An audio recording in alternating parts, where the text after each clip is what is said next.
I wrote one check, slid it across the table, and walked out of my own son's house without saying a word. That was 6 months ago. Let me tell you what led me there. My name is Margaret. I'm 67 years old.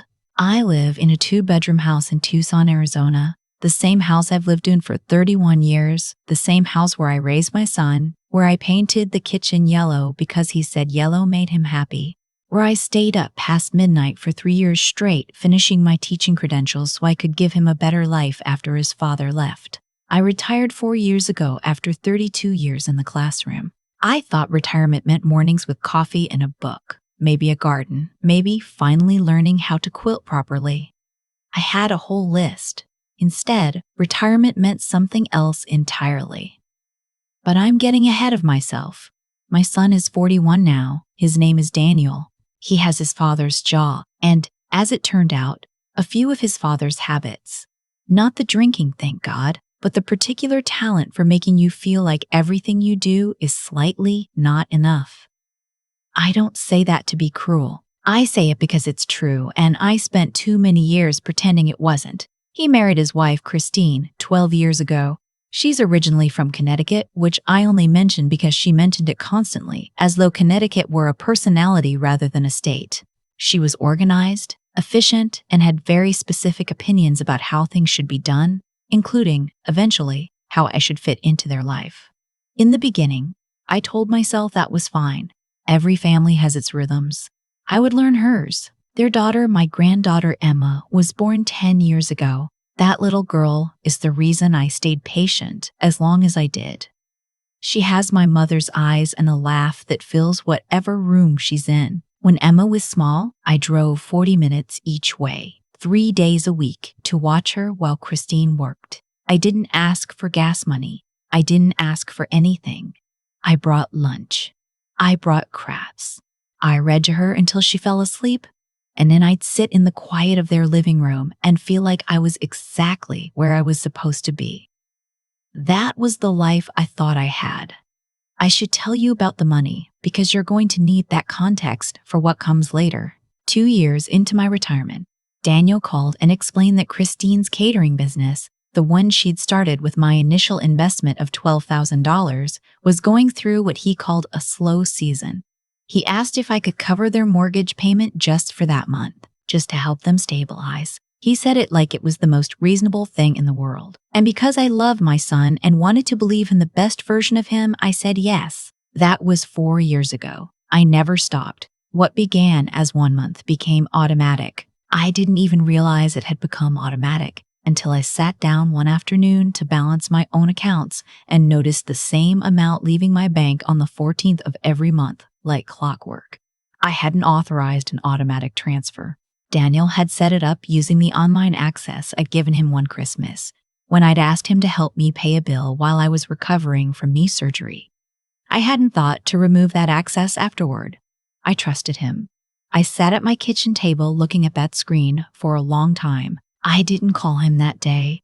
I told myself I'd bring it up at the right moment. I told myself I needed to think about how to say it.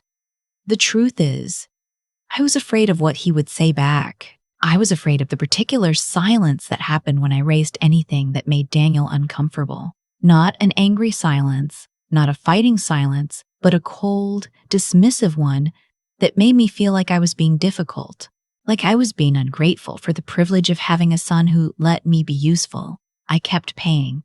Meanwhile, the catering business had not recovered. In fact, I later learned it had officially closed 18 months before this story ends.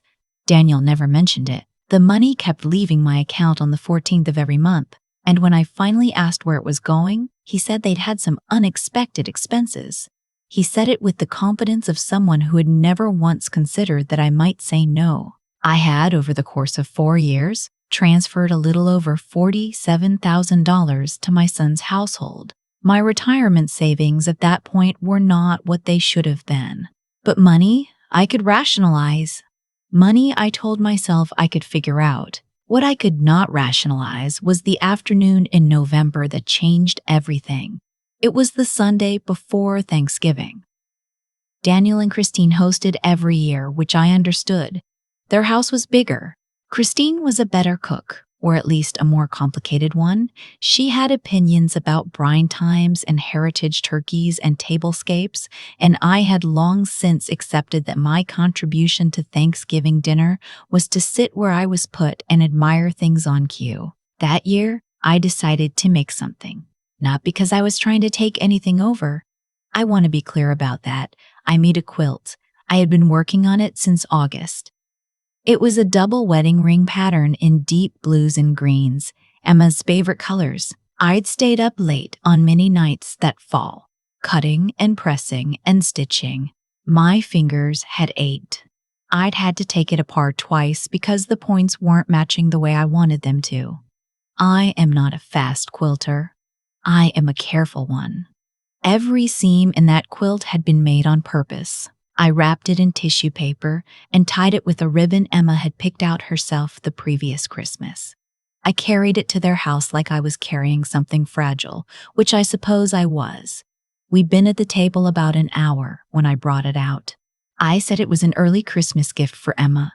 Emma tore into the tissue paper with both hands the way 10-year-olds do, and when she pulled out the quilt and held it up, her eyes went wide and she said, "Grandma, it's so pretty." That was enough for me. That was all I needed. But then Christine looked at it, really looked at it the way someone looks at a thing they're already deciding what to do with, and she said, "Oh, you made this yourself." I said I had. She smiled the smile that wasn't really a smile and said, "That's so sweet." She folded it back into a careful square and set it on the side table next to the couch. Then she turned back to the conversation at the table as though the moment had been closed. Daniel laughed a little. I don't think he even realized he did it. After dessert, while Christine was in the kitchen and Emma had gone upstairs, I walked past the side table. The quilt was still folded where Christine had placed it. She'd set a decorative bowl on top of it. I stood there looking at that bowl for a moment. On my way out, Christine hugged me at the door and said, almost like an afterthought, "Margaret, honestly, for next time, we have everything we need for the house. You really don't have to make things. A gift card is always fine, or honestly, just save your money." I said, "Of course." I drove home in the dark and I sat in my car in my driveway for 15 minutes before I could go inside. I want to be honest with you about what happened next, because I think it's the part people sometimes don't understand. I didn't cry. I had passed the point in my life where that particular kind of hurt made me cry. What I felt instead was something quieter and more final. A door closing, not with a slam, but with a slow, deliberate click. I thought about the $12,000 I had given to start that catering business. I thought about $47,000 leaving my account on the 14th of every month. I thought about 3 days a week for 4 years, driving 40 minutes each way. I thought about a quilt under a decorative bowl, and I thought, I have been paying for a relationship that was never offered to me in return. That realization didn't make me angry, not exactly. It made me very, very clear. The week after Thanksgiving, I called my bank. I spoke with a woman named Patricia who had a kind voice and asked all the right questions. I told her I needed to review all the automatic transfers on my account and I needed to remove online access that had been granted to a third party. She walked me through everything carefully. There were 3 automatic transfers. The monthly mortgage contribution. A second one. I hadn't even noticed. A smaller amount going to a credit card in Danielle's name, apparently added about 2 years prior. And a third, the smallest, which I still to this day don't fully understand. I canceled all of them. Patricia asked if there was anything else I needed. I said yes, I needed to change my beneficiary designations and review who, if anyone, had power of attorney. She set me up with an appointment with the estate planning officer for the following Wednesday. I drove home feeling something I hadn't felt in years. Not happy, exactly. Lighter. The way a room feels when you finally open a window that's been painted shut. I didn't call Daniel. I didn't write a letter. I didn't announce anything. Here's what I did instead. I called Emma's school directly. I had been contributing to a college fund for Emma since she was 3. Not through Daniel, not through a family account, but through a 529 I had set up in my own name with Emma as the beneficiary. Daniel knew it existed. He had mentioned it more than once, in the vague, approving tone of someone who has already decided how they will use a thing that isn't theirs. I called the financial institution and made 2 changes. First, I updated the account so that all future distributions required Emma's direct involvement once she turned 18, not her parents, not a guardian, Emma. Second, I wrote a letter by hand addressed to Emma to be held in the account file until she was old enough. I told her what the account was for. I told her it was from me, directly, with no conditions, because I believed in her. I told her the quilt was still hers if she ever wanted it. I had retrieved the quilt, by the way, the Sunday after Thanksgiving, while Danielle and Christine were at a friend's brunch. Emma had called me. She was home alone. She said, "Grandma, can I ask you something?" I said, "Of course." She said, "Mom put your blanket in the hallway closet." I took it out and put it on my bed. "Is that okay?" I had to press my hand against my mouth for a moment. I said, "Emma, that quilt was made for you. It belongs wherever you put it." She said it was warm. She said she'd slept with it 2 nights already. I said, "That's exactly what it's for." Christmas came around. Daniel called in early December about the holiday arrangements, whose house, what time, whether I could bring something simple, maybe just a dessert. He said it pleasantly, the way he said most things. He didn't mention the transfers. He didn't ask why they'd stopped. I wondered if he'd even noticed yet. He noticed. The call came on December 9th. He started calmly, asked if everything was okay with my account, said he'd gotten a notice from the mortgage company. I said my account was fine. He asked if I'd had any trouble with the automatic transfers. I said I'd made some changes to my accounts. He paused and then said in a careful voice, "What kind of changes?" I said, "The kind that are mine to make." There was that silence. The cold one. The one that used to make me feel difficult. It didn't work the same way anymore. He asked if we could talk about it in person. I said of course, and I suggested Christmas Day would be a fine time. Christmas morning, I arrived at their house with one thing, a small white envelope. I had baked nothing. Inside the envelope was a single sheet of paper. It was not a check, and it was not a letter full of accusations.